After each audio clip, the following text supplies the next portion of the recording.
வணக்கம். புது புது அர்த்தங்கள் நிகழ்ச்சிக்கு வரவேற்கிறோம். இன்றைய நிகழ்ச்சியில் கலந்து கொள்வதற்காக பத்திரிகையாளர் திரு வெங்கடேஷ் அவர்களும் விடுதலை சிறுத்தைகள் கட்சியை சேர்ந்த திரு ஆளூர் ஷானவாஸ் அவர்களும் அரங்கத்திற்கு வந்திருக்காங்க. வணக்கம். இலங்கை தமிழர் பிரச்சனைக்கு தனி தமிழ் ஈழமே தீர்வு அப்படின்னு ராமதாஸ் கருத்து தெரிவிச்சிருக்கிறார்.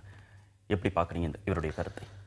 இதை நெடுங்காலமாக வலியுறுத்தி கொண்டிருக்கிறோம். தமிழ்நாட்டில் குறிப்பாக விடுதலை சிறுத்தைகளும் அதிமுகவும் பாமகவும் அந்த கருத்தில் உறுதியாக ஆரம்பத்திலிருந்து இன்று வரை வலியுறுத்தி கொண்டு வருகிற ஒரு விஷயம். அது வேறு தீர்வு இல்லை என்பதை இன்றைக்கு இலங்கையே சொல்லி கொண்டிருக்கிறது. இலங்கையை செயல்படுத்தி காட்டி கொண்டிருக்கிறது. தனித்தமிழீழம்தான் தீர்வு என்பதை நாம் பேசும்போது, ஈழத்தமிழர்கள் பேசும்போது ஏற்காதவர்கள் கூட இன்றைக்கு இலங்கையினுடைய அணுகுமுறையை பார்க்கும்போது வேறு வழியில்லாமல் தான் இந்த கோரிக்கை தமிழர்கள் வைத்தார்கள் என்பதை ஒப்புக்கொள்ளக்கூடிய ஒரு நிலை வந்திருக்கிறது. ஏன்னா எந்த தீர்வையும் எந்த திட்டத்தையும் இலங்கை ஏற்கல. இந்திய அரசு தலையிட்டு 13வது சட்ட திருத்தம், மாநிலங்களுக்கு அதிகாரம் எதெல்லாமோ சொன்னாங்க. இன்றைக்கு வரைக்கும் எந்த அதிகாரம் வழங்கப்படவில்லை. அது வழங்கப்படவில்லை என்பதை அந்த மாகாணத்தை ஆண்டு கொண்டிருக்கிற விக்னேஸ்வரன் சொல்லுகிறார். எங்களுக்கு எந்த அதிகாரமும் இல்லை, கொடுப்பது போல் கொடுத்து எடுப்பது போல் எடுக்கிற ஒரு மோசடி தான் இந்த மாகாணங்களுக்கு வழங்கப்பட்டிருக்கிற இந்த அதிகாரம் என்பது, வலது கையால் கொடுத்து இடது கையில் பறித்து கொள்வது போன்றது என்று சொல்லுகிறார். அப்போ எந்த அதிகாரமும் இல்லை, எந்த உரிமையும் வழங்கப்படவில்லை, படுகொலைகளுக்கு நீதி இல்லை, சர்வதேச தீர்மானங்களுக்கு மதிப்பளிப்பதில்லை. இப்போதும் தீர்மானத்தை ஏற்பது போல் ஏற்றுவிட்டு ஸ்ரீசேனா என்ன சொல்லுகிறார்? நாங்கள் மத தலைவர்களோடு, புத்த மத தலைவர்களோடு எல்லாம் பேசித்தான் முடிவெடுக்க முடியும், பன்னாட்டு நீதிபதிகளை எல்லாம் அனுமதிக்க முடியாது, ஏற்க முடியாது என்று சொல்லுகிறார். இதுதான் இலங்கை. உலகத்திற்கு ஒரு முகத்தை காட்டும், நடைமுறையில் வேறு முகத்தை காட்டும். ஆரம்பத்திலிருந்தே இதுதான் பிரச்சனை. இலங்கை எந்த காலத்திலும் தமிழர்களுக்கு உரிமை வழங்காது என்பதனால்தான் நாங்கள் ஒரு தனி ஈழத்தை முன்வைக்கிறோம், எங்களை தனியா விட்டுருங்க, எங்களை நாங்கள் ஆண்டுகிறோம் என்று தமிழர்கள் சொன்னதற்கு காரணமே இலங்கையினுடைய அணுகுமுறை தான், தமிழர்களுடைய அணுகுமுறை அல்ல. அப்ப அதிலிருந்து இந்த பிரச்சனை நம்ம பார்க்கணும். நீங்க எப்படி பார்க்கணும்? இது ஒரு கனவு, திருப்பி இந்த கனவு நம்ம நடக்கும் அப்படிங்கிற ஒரு நம்பிக்கையில நம்ம திருப்பி ஈழம் அப்படிங்கிற ஒரு கனவை வலியுறுத்திக்கிட்டே வரோம். நடைமுறை சாத்தியம் அப்படின்னு ஒரு விஷயம் இருக்குது. இப்போ நீங்கள் அந்த நாட்டில் இருக்கக்கூடிய பெரும்பான்மையான சிங்களவர்கள் நிச்சயமாக தமிழர்களுக்கான வாய்ப்புகளை வழங்கவில்லை. அது நல்லா தெரியுது. ஒவ்வொரு தரமும் அவங்களுடைய வாய்ப்புகளை பறித்து கொண்டே வந்திருக்கிறாங்க. அவங்களுடைய வாழ்வாதாரத்துக்கு ஊறு விளைத்திருக்காங்க. அவங்களுடைய கல்வி, வேலைவாய்ப்பு எல்லாத்துலேயும் பாதிப்பு. பின்னாடி படுகொலை வரைக்கும் போயிருக்காங்க. இந்த மாதிரியான ஒரு பெரிய கொலைகள் நடந்திருக்கு. அதுக்கு சர்வதேச அளவில் தீர்வுகள்லாம் இன்னைக்கு சொல்லப்படுகிறது, ஏற்றுக்கொள்ளப்படவில்லை. இது எல்லாமே ஒரு சிக்கல். ஆனால் என்ன நடந்திருக்குன்னா, ஒரு நாடு, அந்த நாட்டை நீங்கள் அங்கே இருக்கக்கூடிய ஒரு தமிழர்களை, அங்கே இருக்கக்கூடிய ஒரு பகுதி மக்களை நீங்கள் சரியாக நடத்த வேண்டும் என்று சர்வதேச அழுத்தத்தை மீண்டும் மீண்டும் வலியுறுத்த முடியும். அதுதான் இப்போ நடந்திருக்கு. இப்போ நீங்கள் ஒரு காலகட்டத்தில் நீங்கள் இலங்கை இந்த 2009 நடந்த படுகொலைகளுக்கான குற்றங்களுக்கான அதை தாங்க செய்யலேன்னு சொன்னதை இன்னைக்கு நீங்கள் சர்வதேச அரங்களை அவங்க செஞ்சிருக்கோம் அப்படிங்கிறத ஒத்துக்கொள்ள வேண்டிய ஒரு சூழ்நிலை உருவாயிருக்கு. அதே சமயத்தில் நீங்கள் அந்த அரசியல் ஒரு நீதிமன்றத்துக்கு அவங்க ஒத்துக்கொள்ளாமல் இருந்தாங்க. இன்னைக்கு உள்ள வேற ஒரு முகம், வெளியே அங்கே நீங்கள் ஜெனிவால அதை ஒத்துக்கிட்டு இங்கே வேற ஒரு பேச்சு பேசுறாரு சிறிசேனா. ஆனால் இது என்னன்னா, படிப்படியாக சர்வதேச அழுத்தத்தின் மூலமாக, பொருளாதார ரீதியான அழுத்தம் அல்லது அரசியல் ரீதியான அழுத்தம், இதுதான் ஒரு நாட்டுக்குள்ளேருந்து செய்ய முடியுமே தவிர, என்ன வெளியிலேருந்து நீங்க என்ன செய்ய முடியும்னு யோசிச்சீங்கன்னா, நீங்க அவங்களுக்கு தனி ஈழம் தான் தீர்வாக இருக்க முடியும். அது வேற விஷயம். அதாவது அந்த இடத்துக்கு போவதற்கான ஒரு வாய்ப்பையே உங்களுக்கு இலங்கை தரப்போவது இல்லை. அப்போ என்ன நம்ம எதிர்பார்க்கணும் அப்படின்னா, குறைஞ்சபட்சம் அந்த காலகட்டத்திற்காவது நம்ம அங்க இருக்கக்கூடிய இலங்கை தமிழர்களுக்கான நல்வாழ்வுக்கு, புனர்வாழ்வுக்கு, இன்றைக்கு இப்ப நீங்க போர் முடிந்து 5 ஆண்டுகள் ஆகிவிட்டன, அவர்களுக்கான வேலைவாய்ப்பு, கல்வி முன்னேற்றங்களுக்கு என்ன விஷயங்களை செய்தது, அதற்கான அவர்களுக்கான ஒரு இயல்பான ஒரு வாழ்க்கை நெறிமுறைகளுக்காக என்ன விதமான ஒரு வசதிகளை செய்து கொடுத்தது, இந்த விதமான ஒரு குறைஞ்சபட்ச ஒரு வசதிகளை கடந்த 50 ஆண்டுகளாக கொடுத்த எந்த வாக்குறுதியுமே நிறைவேற்றல அப்படிங்கறதான குற்றச்சாட்டு. உண்மை, நிறைவேற்றல, அவங்கள நம்ப முடியல, உண்மை, இது எல்லாமே உண்மை. ஆனா நீங்க என்ன சொல்றதுன்னா, எப்படி நீங்க ஒரு நாட்டை நீங்க வலியுறுத்த முடியும்? நீங்க ஒரு நாட்டை வலியுறுத்தணும்னா சர்வதேச ரீதியாக, பொருளாதார ரீதியாக, அவங்களுடைய அரசியல் ரீதியாக அவங்கள மெல்ல மெல்ல மெல்ல தான் நீங்க ஒரு திட்டத்தை நோக்கி நீங்க யதார்த்தத்தை புரிஞ்சுக்காம தனி ஈழம் அப்படிங்கிற அந்த கனவை தூக்கி பிடிக்கிறாங்களா? சர்வதேச நாடுகள் தலையிட்டு நாடுகளை விடுதலை அடைந்த வரலாறு உலகத்தில் நடக்கவே இல்லையா? சர்வதேச அழுத்தம் எத்தனையோ விடுதலை இயக்கங்களுக்கு விடுதலை பெற்று கொடுத்திருக்கிறது. நாடுகள் பிரிக்கப்பட்டு புதிய நாடுகள் உருவாக்கப்பட்டிருக்கிறது சர்வதேச அழுத்தத்தால். போராட்டம் நெடுங்காலமா எத்தனையோ போராட்டம் நடந்துகிட்டு தான் இருக்கு. ஆனால் அதில் வந்து எப்போ சர்வதேச ஒரு ஆதரவு வருகிறதோ அப்போ வந்து அது விடுதலை அடையக்கூடிய காட்சி நம்ம பார்த்துருக்கிறோம் எத்தனையோ நாடுகள்ல. அப்புறம் இலங்கைக்குள்ள வந்து இந்தியா தலையிட்டதில்லை, தலையிடாது அப்படின்னு சொல்ல முடியாது. தலையிட்டிருக்கு. இலங்கைக்கு வந்து இன்னைக்கு வந்து ஆயுத போராட்டத்திற்கு மிகப்பெரிய அளவுக்கு ஆயுதங்கள் கொடுத்ததும் போராட்டத்தை ஊக்குவித்ததும் இதே இந்தியா தான். பங்களாதேஷ் பிரச்சனையில இந்தியா தலையிட்டு இருக்குது. எத்தனையோ நாடுகள் பிரச்சனையில தலையிட்டு இருக்குது. ஈராக் பிரச்சனையில அமெரிக்கா தலையிட இல்லையா? ஒவ்வொரு நாட்டுக்குள்ளேயும் போய் அமெரிக்கா அதிகாரம் செலுத்த இல்லையா? அப்ப அதெல்லாம் இன்னொரு நாட்டின் மீதான தலையீடு இல்லையா? அப்ப இன்னொரு நாட்டின் மீதான தலையீடு நாங்கள் செய்வதில்லை என்று சொல்லி இவர்கள் எல்லாம் ஒதுங்கி நிற்கவில்லை. இலங்கை விஷயத்தில் செய்வதற்கு தயங்குகிறார்கள். அதுதான் பிரச்சனை. எத்தனையோ நாடுகள் விஷயத்துல வந்து இதே வந்து சிரியால வந்து பஷருல் அசத் வந்து இனப்படுகொலை செய்தார், மக்களை கொத்து குண்டுகள் வீசி கொண்டார், ரசாயனத்தை வீசி கொண்டார் என்கிற குற்றச்சாட்டின் அடிப்படையில் ஈராக் சிரியா மீது போர் தொடுக்கிற அளவுக்கு அமெரிக்கா முனைப்பு காட்டுது. அதுக்கும் வந்து இலங்கைக்கு என்ன வேறுபாடு? அதே தான் இலங்கை ராஜபக்சே செஞ்சாரு, அந்த சொந்த நாட்டு மக்கள் மீதே செஞ்சாரு. ஆனா இலங்கை குறித்த அமெரிக்காவினுடைய பார்வை வேறையா இருக்குது, ஈராக் பத்தி பார்வை அமெரிக்காவுக்கு வேறையா இருக்குது. அப்போ அதுல வந்து பிரச்சனை ஒண்ணுதான். ஈராக்கா இருந்தாலும் சிரியாவா இருந்தாலும் இலங்கையா இருந்தாலும் இனப்படுகொலை சொந்த நாட்டு மக்கள் மீதே அந்த நாட்டை ஆளக்கூடியவர்கள் செய்திருக்கிறார்கள் அடிப்படையில் பார்க்கும்போது பிரச்சனை ஒன்றுதான். ஆனால் நடவடிக்கை என்னும் போது சர்வதேச நாடுகளின் வல்லரசு நாடுகளினுடைய பார்வை மாறுகிறது. இந்தியாவுடைய பார்வை அப்படிதான் இருக்குது. இதுவே ஈராக் மீது அமெரிக்கா போர் தொடுக்கிறதுக்கு ISIS ஒழிப்பதற்கு நாங்க உங்களோட ஒத்துழைக்க தயார்னு இந்தியா சொல்லுது. அதே போல இலங்கையில வந்து தமிழர்களுக்கு உரிய நீதி கிடைப்பதற்கு அவங்க என்ன தீர்வை கேட்கிறாங்களோ அந்த தீர்வை செய்வதற்கு அமெரிக்காவோட ஒத்துழைக்க தயார், அமெரிக்கா அந்த தீர்மானத்தை கொண்டு வரணும்னு இந்தியா எங்கேயாவது சொல்லுதா? சொல்லல. அப்போ இதுதான் பிரச்சனை. அப்போ எல்லா நாடுகளுமே ரஷ்யா, சீனா, அமெரிக்கா, இந்தியா எல்லா நாடுகளுமே இலங்கையை பாதுகாப்பதில் முனைப்பா இருக்காங்க. இலங்கையை பயன்படுத்திக்கணும் அப்படின்னு சர்வதேச நாடுகளுடைய சுயநலமும் சர்வதேச நாடுகளை பயன்படுத்திக்கணும் அப்படிங்கிற இலங்கையுடைய சுயநலமும் தான் இதுல பிரச்சனையா இருக்கு. மிக முக்கியமான பிரச்சனை அது மட்டும் தான். ஏன்னா நீங்க வந்து இலங்கை வந்து ஒரு வர்ஜின் கண்ட்ரின்னு சொல்றோம். அதாவது வந்து ஒரு வாய்ப்புகள் மிகுந்து இருக்கக்கூடிய ஒரு நாடாக இன்று பார்க்கப்படுகிறது. நீங்க அது ஒரு டிரான்சிட் எக்கானமி, சிங்கப்பூர் மாதிரி ஒரு டிரான்சிட் எக்கானமியா அது மாற முடியும்னு ஒரு பெரிய எதிர்பார்ப்பு இருக்கு. அதே சமயத்தில் நீங்க வந்து பல சர்வதேச நாடுகள் தங்களுடைய தொழிலதிபர்களும் இந்தியா உட்பட நீங்க பாத்தீங்கன்னா மிகப்பெரிய தொழிலதிபர்கள் அங்க போய் மிகப்பெரிய தொழில்களை வந்து தொடங்க இருக்கிறாங்க. அதாவது அந்த நாட்டினுடைய என்ன சொல்றது ஒரு உற்பத்தி திறனுக்கும் அந்த நாட்டினுடைய ஒரு அடிப்படை வளங்களுக்கும் மிக அதிகமாக இருக்கக்கூடிய ஒரு பெரிய ஒரு வாய்ப்பு உள்ள ஒரு நாடு. அந்த வாய்ப்புள்ள நாட்டை நிச்சயமா அவங்க அந்த நாட்டுக்காரங்களுக்கும் அது நல்லா தெரிஞ்சிருக்கு. இப்ப நீங்க இலங்கையில் இருக்கக்கூடிய அரசுக்கு வந்து நல்லா தெரிஞ்சிருக்கு, நமக்கு மிகப்பெரிய ஒரு வாய்ப்பை நம்ம வச்சிருக்கோம், இதை நம்ம வந்து சர்வதேச அரசுகளுக்கு திறந்து விடும்போது நிச்சயமாக நமக்கு வந்து ஒரு பெரிய அளவுல அந்நிய செலாவணி வந்து கொட்டுன்னு தெரியுது. அந்நிய நாடுகளுக்கும் என்ன தெரியுதுன்னா அந்த வாய்ப்பை வந்து நாம் எப்படி முதலில் போல் பயன்படுத்திக் கொள்ள வேண்டும் என்றும் நினைக்கிறார்கள். இந்த ஒரு சிக்கல்ல என்ன நினைக்கிறாங்கன்னா இதுதான் ஒரு சிக்கல். இது ஷானவாஸ் சொன்ன மாதிரி இப்ப இந்த சர்வதேச நாடுகள் இலங்கையை பார்க்கும் விதம் ஒன்று இருக்கு இல்லையா? அந்த பார்க்கும் விதம் என்னன்னா அது வாய்ப்புள்ள நாடு, அந்த இடத்துல நம்ம போய் எந்த விதமான ஒரு சிக்கலையும் உருவாக்கிடக்கூடாது. இப்போ வந்து அங்க இது போர் முடிந்து 5 ஆண்டுகள் ஆகிவிட்டன. மெல்ல மெல்ல அந்த நாட்டினுடைய அமைதி திரும்பி கொண்டிருக்கிறது. இதற்குள்ள நாம எவ்வளவு சீக்கிரமா போய் நம்ம வாய்ப்புகளை உருவாக்கி நம்ம வந்து போய் காலடி தடம் பதிக்க முடியும் என்று நினைக்கிறார்களே அன்றி இதுல நடந்த ஒரு குற்றத்தை, அதாவது பிரச்சனையே என்னன்னா அந்த 2009 குற்றத்தை அவர்கள் கடந்து விட விரும்புகிறார்.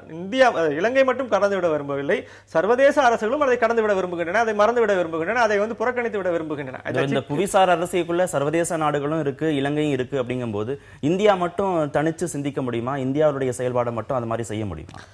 இந்தியா வந்து இந்திரா காந்தி காலத்துல புலிகளுக்கு ஆயுதம் கொடுத்த நிலைப்பாட்டை வந்து சர்வதேச நாடுகள்லாம் எடுத்ததன் அடிப்படையிலேயே இந்தியா எடுத்தது.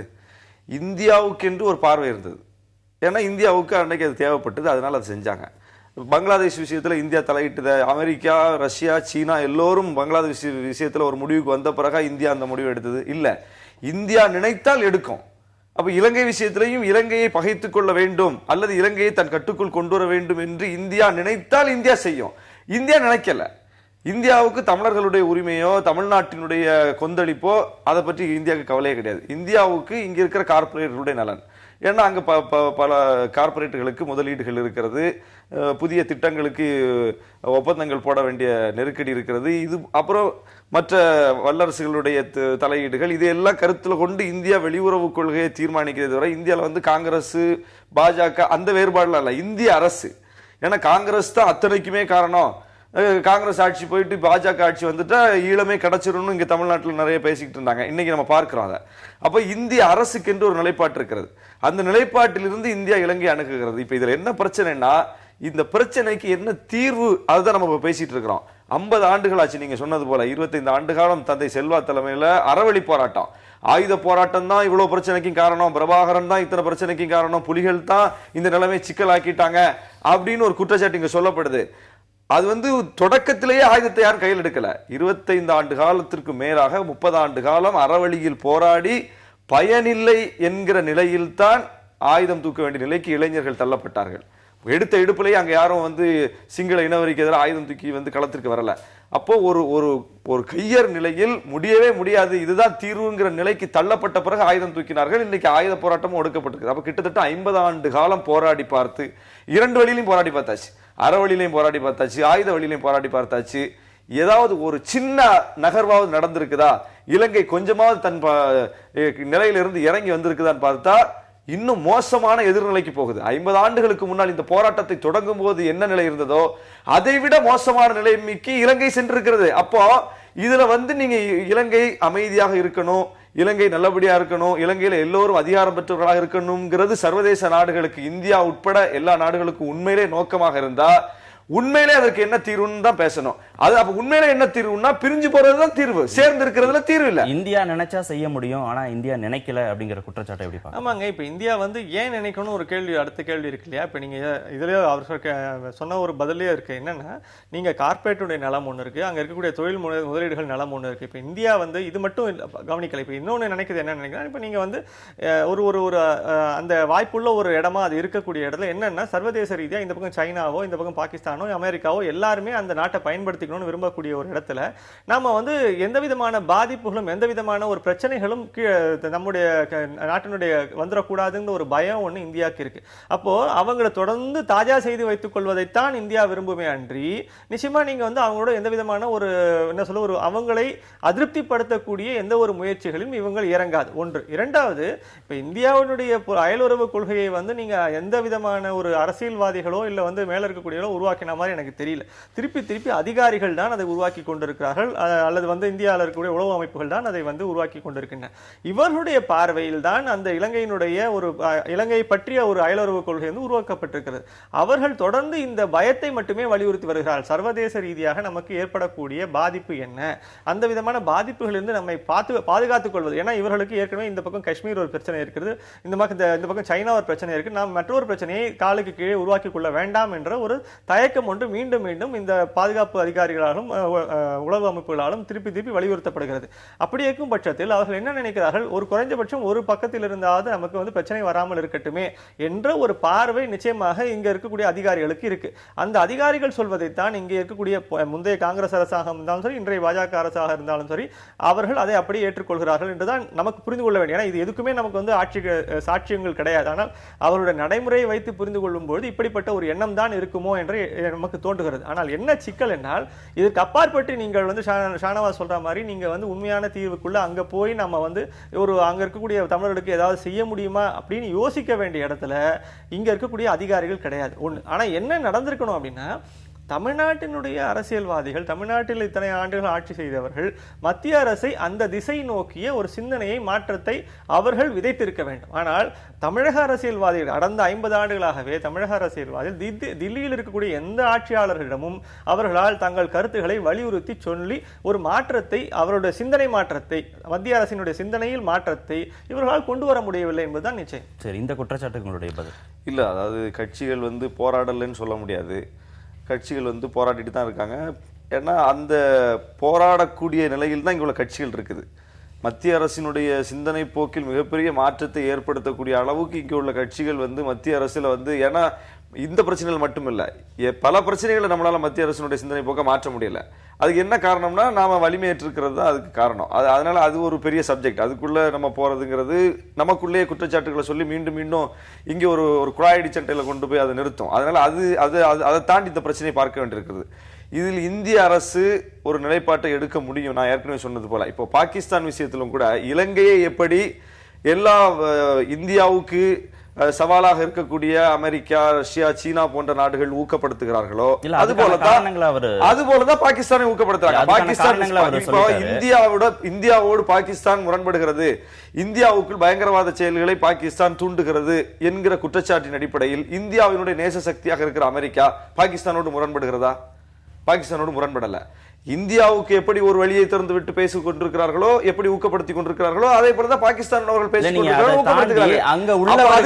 அதுதான் வல்லரசுகள் செய்யும். வல்லரசுகளுடைய அப்ப இலங்கை விஷயத்துல வல்லரசுகளுடைய பார்வை அப்படி இருக்குது. அதனால நம்மளும் அதை பகிர்ச்சிக்க கூடாதுன்னு இந்தியா முடிவெடுக்கிறார். பாகிஸ்தான் விஷயத்துல அப்படி முடிவெடுக்கணும். பாகிஸ்தானையும் கூட தான் சீனா, ரஷ்யா, அமெரிக்கா உள்ளிட்ட நாடுகள் ஊக்கப்படுத்துகிறார்கள். பாகிஸ்தானை வந்து தன்மையப்படுத்தி வைக்கணும்னு நினைக்கிறாங்க. அப்ப இந்தியாவும் தன்மையப்படுத்தி வைக்கணும்னு இலங்கைக்கு எடுக்கிற நிலைப்பாட்டு அங்கே எடுக்க வேண்டியதானே? ஏன் பாகிஸ்தான் சின்ன மட்டும் போர் தொடுப்போம் அப்படின்னு வீராவேசம் பேசக்கூடிய இந்தியாவால மீனவர்களை படுகொலை செய்கிற இலங்கையை நோக்கி ஒரு சுண்டு விரலை கூட அசைக்க முடியலையா? அந்த பாகிஸ்தானை நோக்கி வைக்கிற கோப பார்வையில் ஒரு சின்னம், ஒரு பெர்சன்டேஜ் கூட இலங்கையை நோக்கி வைக்க முடியல. அப்போ இதுல பிரச்சனை வந்து வல்லரசுகள் தலையிடுவதனால் நாமும் அதனோடு இணைந்து போக வேண்டும் என்கிற பார்வை அல்ல, இலங்கையை பாதுகாக்க வேண்டும் என்கிற ஒரு மிகப்பெரிய ஒரு கொள்கை இந்தியாவுக்கு இருக்கிறது. அரசியல் கட்சிகள் வந்து மத்திய அரசுக்கு போதுமான அழுத்தம் கொடுக்கல அப்படின்னு ஒரு குற்றச்சாட்டை வச்சாரு. அதுக்கு நீங்க பதில் சொன்னீங்க. ஆனா இப்ப அங்க உள்ளவர்கள், இலங்கையில் உள்ளவர்களே தனி இளம் அப்படிங்கிற ஒரு கோரிக்கையை பெருசா முன்வைக்கல. இவர் சொன்ன மாதிரி மீள்குடியேற்றம், மறுவாழ்வு பணிகளை செய்யணும் அப்படிங்கிற கோரிக்கை தான் முன்வைக்கிறாங்க. இங்க இருக்கக்கூடிய அரசியல் கட்சிகள் தான் அரசியலுக்காக திரும்ப திரும்ப தனி இளம் அப்படிங்கிற விஷயத்தை பேசிட்டே இருக்கிறாங்க அப்படின்னு ஒரு குற்றச்சாட்டு இருக்கு. அதாவது இங்க இருக்கிறவங்க பேசுறதாதான் இவ்வளவு நாளும் சொன்னாங்க. விக்னேஸ்வரன் பேசுனதை நான் சொன்னேன். இந்த அதிகாரமே இல்ல, இது வந்து எங்களுக்கு வந்து வலக்கையில கொடுத்து இடக்கையில பிடுங்கக்கூடிய ஒரு மோசடியான அதிகாரம்னு விக்னேஸ்வரன் சொன்னார். அப்ப அதுக்கு என்ன பொருள்? அப்போ நாம சொல்றதுக்கு அதுக்கு என்ன வேறுபாடு? நாம அதை தான் சொல்றோம். அவங்களுக்கு அதிகாரம் இல்ல, இலங்கை ஏமாற்றுது, அதிகாரத்தை கொடுங்க என்று நாம் சொல்றோம். அதிகாரம்ங்கிறது தான் ஈழம். அப்போ இன்னைக்கு அதுதான் அவர் சொல்றாரு. அப்ப ரெண்டு கருத்துக்கு எந்த வேறுபாடும் இல்லை. இப்ப இங்க இருந்து சொன்னா அது அரசியல், அப்ப அங்கிருந்து சொல்றதை எப்படி எடுத்துக்கிறது? அப்ப விக்னேஸ்வரன் கூட குரலுக்கு என்ன மதிப்பு? அப்ப அங்க பாதிக்கப்படுறதுனால தான் அவங்க சொல்றாங்க. இத்தனைக்கு விக்னேஸ்வரன் போன்றவர்கள் இங்கிருந்து நாம் சொல்வதையே எதிர்த்தவர்கள். இல்ல என்று சொல்லி முழுக்க வாழ்நாள் முழுக்க அவருடைய பெரும்பகுதியை இலங்கை அரசோடு ஒத்து போய் அவருடைய ஒரு நீதிபதி என்கிற பொறுப்பில்லாம் இருந்து இன்னைக்கு வந்து ஓய்வு பெற்று இன்னைக்கு முதலமைச்சராக இருக்கிறார். அப்போ இலங்கை அரசோடு அந்த கருத்தை ஒத்துக்கொண்டு போனவர்களாலேயே இன்றைக்கு வந்து பயணத்தை நடத்த முடியவில்லை, முரண்படுகிறார்கள். அப்ப இதைத்தான் நாம சொன்னோம். அப்போ தீர்வை நோக்கி நம்ம பேசுறோம். நீங்க வந்து நடைமுறையில வந்து ஒரு மக்களை ஏமாற்றுவதற்கு அரசியல் தந்திரங்களை இலங்கை அரசு எப்பவுமே செய்யும். ஆனா உண்மையான தீர்வு என்னங்கிறத நம்ம பேசியாக வேண்டியிருக்கு. தீர்வின் அடிப்படையில் பார்க்கிறார் வேறு கருத்துன்னு அங்கேயே ஏகப்பட்ட முரண்பாடுகள் இருக்கிற போது தனி ஈழம் அப்படிங்கிறது எந்த அளவுக்கு சாத்தியம்? இல்லம்மா, தனி ஈழம்ங்கிறது என்னன்னா திருப்பி அதாவது நம்ம அந்த நாட்டிற்குள்ள இன்னொரு நாட்டை வந்து உருவாக்கி அவர்களுக்கான ஒரு சுதந்திரமான ஒரு வாழ்விடத்தை உருவாக்க வேண்டும் அப்படிங்கிறது ஒரு சிந்தனை. இந்த சிந்தனை என்னன்னா திருப்பி அதுதான் நம்ம தீர்வு அப்படின்னு நம்ம சர்வதேச ரீதியாகவும் சொல்றோம், இந்தியாவும் சொல்லிருக்கோம், அவங்களுக்கும் அது புரிஞ்சிருக்கு. ஆனா நடைமுறை சாத்தியம்னு பார்த்தீங்கன்னா அந்த நாட்டிற்குள்ள நீங்க அந்த மாதிரியான இன்னொரு நாட்டை பிரித்து கொடுப்பதற்கான ஒரு வாய்ப்பே அங்க இல்லை. நீங்க வெளிநாடுகள் தலையிட்டு இந்த விஷயத்தில் எந்த விதமான முன்னெடுப்புகளையும் செய்ய தயாராக இல்லை என்ற போது நாம் அதிகபட்சம் நாம் விரும்பக்கூடியது என்னன்னா அங்க இருக்கக்கூடிய மக்களுக்கான ஒரு சுதந்திரத்தையும் ஒரு மீள்குடியேற்றத்தையும் அவர்களுக்கான வாழ்க்கை. இப்ப உடனடி பிரச்சனை, நீண்ட கால பிரச்சனை நம்ம ரெண்டா பிரிச்சிட்டோம்னா இன்றைக்கு உடனடி பிரச்சனை பார்த்தீங்கன்னா அங்க இருக்கக்கூடிய முகாம்களில் இருக்கக்கூடியவங்களை வெளியே கொண்டு வந்து அவங்களுக்கான வாழ்வாதாரத்தை உருவாக்கி அவங்களுக்கு வேலை வாய்ப்பு, கல்வி, முன்னேற்றங்கள் எல்லாமே ரொம்ப அவசியமா இருக்கு. இப்ப அந்த விதமான கஷ்டத்திலேருந்து வெளியே வந்து அவங்களை ஒரு இயல்பு வாழ்க்கைக்கு கொண்டு வரது முதல் அடிப்படை தேவை. அதை வந்து நீங்க இன்றைக்கு இருக்கக்கூடிய இலங்கை அரசு தான் செஞ்சாகணும். நீங்க ஒரு காலமாற்றத்தில் நீங்க வந்து ஒரு காலத்துக்கு கனவை திருப்பி நீங்க வந்து இந்த கனவை நீங்க தொடர்ந்து வச்சுக்கொண்டே இருக்கலாம். நீங்க தாராளமா இன்று நாளைக்கு ஒரு சுதந்திரமான ஒரு அமைப்பை நாம் உருவாக்க முடியுமா என்று முதல்ல சுதந்திரமான ஒரு அமைப்பை உருவாக்கு என்றால் பிரச்சனை அங்கதான் ஆரம்பிக்குது. சொன்னது எல்லாத்தையுமே 50 ஆண்டு காலமா வைக்கிறோம், எதுவுமே செய்யல. அடிப்படையான ஒரு விஷயம், நேரம் இல்ல, அடிப்படையான ஒரு விஷயம். இது வந்து நீங்க ஈழத்தெல்லாம் விட்டுருங்க. தோழர் சொன்னது போல இன்னைக்கு இருக்கிற பிரச்சனைகளுக்கான தீர்வு என்கிற அடிப்படையில் தான் தமிழர்கள் ஒருங்கிணைந்து ஒற்ற கருத்தோடு ராஜபக்சேவை வீழ்த்தி ஸ்ரீசேன ஆட்சியை கொண்டு வந்திருக்கிறார்கள். இப்போ நீதி வேணும், நீதி கிடைக்கும், ராஜபக்சே இழைத்த கொடுமைகளுக்கு ஒரு மாற்றாக ஒரு ஆட்சியை கொண்டு வந்தால் நீதி கிடைக்கும் என்பதுதான் தமிழர்களுடைய எதிர்பார்ப்பு. ஆட்சியை கொண்டு வந்தாங்க. என்ன நடக்குது? இப்போ நீதி கிடைப்பதற்கு எதிராக இருப்பதே இந்த அரசு தான். இப்போ அப்போ தமிழர்கள் ஒரு தற்காலிக தீர்வுக்கு தயாராகும் போது கூட, தற்காலிக தீர்வையாவது தாருங்கள் என்று கேட்கும் போது கூட, தற்காலிக தீர்வுக்கு கூட நான் தயார் இல்லை என்பதை இலங்கை மீண்டும் மீண்டும் நிரூபிக்குது. அதனால தான் நாம நிரந்தர தீர்வை நோக்கி நம்ம திரும்பவும் அந்த குரலை பெருங்குரல் எடுத்து பேச வேண்டிய நிலைமை உருவாகுது. திமுகவை வலுப்படுத்த மேலும் பலர் இணைய வேண்டும் அப்படின்னு கருணாநிதி அழைப்பு விடுத்திருக்கிறார். கரூர், புதுக்கோட்டை மாவட்டத்திலிருந்து மதிமுக நிர்வாகிகள் நேற்று திமுகவில் இணைஞ்சிருக்கிறாங்க. அந்த நிகழ்ச்சியில பேசும்போது அவர் இந்த கருத்தை வெளியிட்டிருக்கிறார். இது யாருக்கான அழைப்பா பார்க்கலாம்? இது வந்து தங்களை காப்பாற்றிக் கொள்வதற்கான அழைப்பு. எப்படி அப்படின்னா, ரொம்ப எளிமையான ஒரு விஷயம் நடந்திருக்கு. இப்போ தமிழ்நாட்டை பொறுத்த வரைக்கும் இந்த தேர்தலும் இல்லாத இந்த தேர்தலில் ஒரு முக்கியமான ஒரு விஷயம் என்னென்னா, ஆட்சியில் பங்கு அப்படிங்கிற ஒரு கோரிக்கை மீண்டும் மீண்டும் மீண்டும் பல என்ன சொல்ல சிறிய கட்சிகளால் வைக்கப்படுகிறது.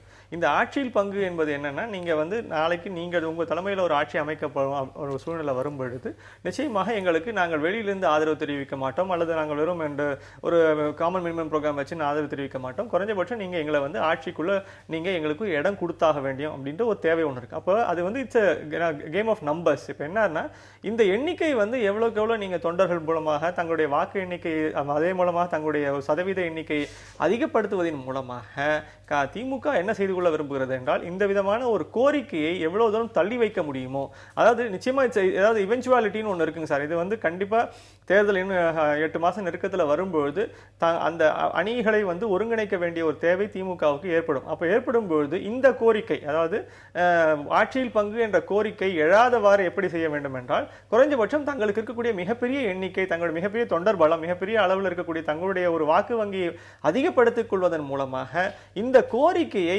எழாமல், இந்த கேள்வியை எழாமல் அவர்கள் தடுக்க வேண்டும் என்று விரும்புகிறார்கள். அதற்காக செய்யப்படக்கூடிய முயற்சி தான் மேலும் மேலும் தங்களுடைய தொண்டர்களை இணைத்துக் கொள்வது, அதன் மூலமா வாக்கு சதவீதத்தை அதிகப்படுத்திக் கொள்வது, அதன் மூலமா தங்களுடைய ஒரு இருப்பை அவர்கள் நிலைநிறுத்திக் கொள்வதற்காக செய்யப்படக்கூடிய ஒரு முயற்சியாகத்தான் இது இருக்கும். திமுகவின் அழைப்பு நீங்க எப்படி பாக்குறீங்க? யாருக்கான அழைப்பு? மாற்று கட்சியினருக்கா, கூட்டணியில சேர்வதற்கா, இல்ல கட்சியில சேர்வதற்கா? முதல்ல இந்த மாற்று கட்சிகளிலிருந்து ஆட்களை சேர்ப்பதில் அல்லது இழுப்பதில் ஒரு கட்சி வெற்றி பெற்றுவிடும் என்று சொல்ல முடியாது. ஏன்னா எத்தனையோ கட்சிகளிலிருந்து எத்தனையோ பேர் வெளியேறி இருக்கிறாங்க, புதிய இயக்கங்களையே தொடங்கியிருக்கிறாங்க, புதிய கட்சிகளை தொடங்கியிருக்கிறாங்க, வேறு கட்சிகளில் போய் இணைந்திருக்கிறாங்க. அதனாலலாம் அந்த இயக்கம் பலவீனப்பட்டுருச்சு, அந்த கட்சி பலவீனப்பட்டுருச்சு நீங்கள் எந்த வரலாறையும் பார்க்க முடியல. திமுகவிலிருந்து மிக பெரும் அளவில் பிளவுபடுகிற அளவுக்கு வைகோ வெளியேறி மதிமுக என்கிற கட்சியை உருவாக்கினார். அதனால திமுக என்ன அழிஞ்சு போச்சா என்ன? அவ்வளவு ஒரு பெரும்பான்மையான மாவட்ட செயலாளர்கள் எல்லாம் அவரோடு போன ஒரு சூழல் தமிழ்நாட்டு அரசியலிலேயே ஒரு பரபரப்பது. அப்படிப்பட்ட ஒரு நெருக்கடி வந்த போதும் கூட திமுக அதற்கு பிறகு 2 முறைக்கு மேல் ஆட்சியை கைப்பற்றி இருக்கிறார்கள். இன்னும் ஆட்சியை கைப்பற்றுவோம் என்கிற அளவுக்கு அவர்கள் வந்து களத்தில் நிற்கக்கூடிய காட்சியை தான் பார்க்கிறோம். மதிமுகவிலிருந்து எத்தனையோ தலைவர்கள் இந்த 20-22 ஆண்டுகளில் வெளியே இருக்கிறார்கள். அதனால மதிமுகவினுடைய களத்திலேயோ போராட்டத்திலேயோ பயணத்திலேயோ ஏதாவது தொய்வு இருக்கான்னு பார்த்தா அதுவும் இல்லை. எத்தனையோ கட்சிகளில் விஜயகாந்த் கட்சியிலிருந்து இது மாதிரி வெளியேறி இருக்கிறார்கள். முக்கியமான சட்டமன்ற உறுப்பினர்கள் எல்லாம் வெளியேறி இருக்கிறார்கள். அவருடைய பயணத்திலேயோ அது எந்த தாக்கத்தையும் ஏற்படுத்தாத ஒரு காட்சியை தான் பார்க்கிறோம். அதனால இந்த விடுதலை இந்த தனி எங்க கட்சியிலிருந்து கூட வெளியேறி இருக்கிறார்கள். சட்டமன்ற உறுப்பினராக இருந்த செல்வ பெருந்தகையே வெளியே தான் போனாரு. அப்போ வந்து இன்னொரு கட்சியில போய் இணைந்தார். அதனால விடுதலை சிறுத்தைகளுடைய பயணத்துல என்ன தொய்வு? அதனால எந்த தொய்வும் இல்லை. அதனால இந்த நபர்கள் இவர்களெல்லாம் தனிநபர்களாகத்தான் பார்க்கப்படுவார்கள். கட்சியில் இருந்து வெளியேறக்கூடியவர்கள், கட்சி தலைமையை விமர்சித்து வெளியேறக்கூடியவர்கள் எல்லாம் தனிநபர்களாக உதிரிகளாக போய் அவர்களுடைய முடிவுதான் தவறான முடிவு என்கிற அளவுக்கு அது சுருங்கி போகுமே தவிர அது கட்சியினுடைய தலைமையோ தலைமையினுடைய அந்த வீரியத்தை எந்த வகையிலும் பாதிக்காது. அதுதான் வரலாறு. அதனால இது வந்து ஒரு கட்சி வந்து தன்னை வந்து தேர்தலுக்கு தயார்படுத்திக் கொள்கிற இந்த வேளையில வந்து ஒரு தோழர் சொன்னது மாதிரி ஒரு உறுதித்தன்மையை காட்டுவதற்காக இப்படி பல பேரை இணைப்பதும் இது எப்பவுமே தேர்தல் நேரங்களில் நடக்கிறது தான். ஆனா இதுல இப்ப திமுகக்கு என்ன விஷயம்னா, இப்ப எங்க தலைவர் கூட இந்த வாரம் ஜூனியர் விடன் பேட்டியில் விரிவாக இதை பத்தி சொல்லியிருக்கிறார். இந்த நேரத்தில் அதிமுகவை எதிர்க்க வேண்டும், கட்சிகளை எல்லாம் அதற்கு எதிரான கட்சிகளெல்லாம் ஒருங்கிணைக்க வேண்டும் என்பதுதான் திமுகவின் நோக்கமாக இருந்தா இந்த நேரத்தில் போய் நீங்க வந்து மதிமுகவை சீண்டுவது என்பது எந்த அளவுக்கு உங்களுக்கு பயனளிக்கும் என்கிற ஒரு கேள்வி அவர் வைத்திருக்கிறார். அதுதான் இங்கேயும் நான் வைக்கிறேன். அந்த அளவுக்கு திமுக வந்து பலவீனமா இருக்கு நீங்க நினைக்கிறீங்களா? மாற்று கட்சியினரை உள்ள இழுத்து பலப்படுத்திக் கொள்ள வேண்டிய நிலையிலேயே அதிமுக இருக்கு.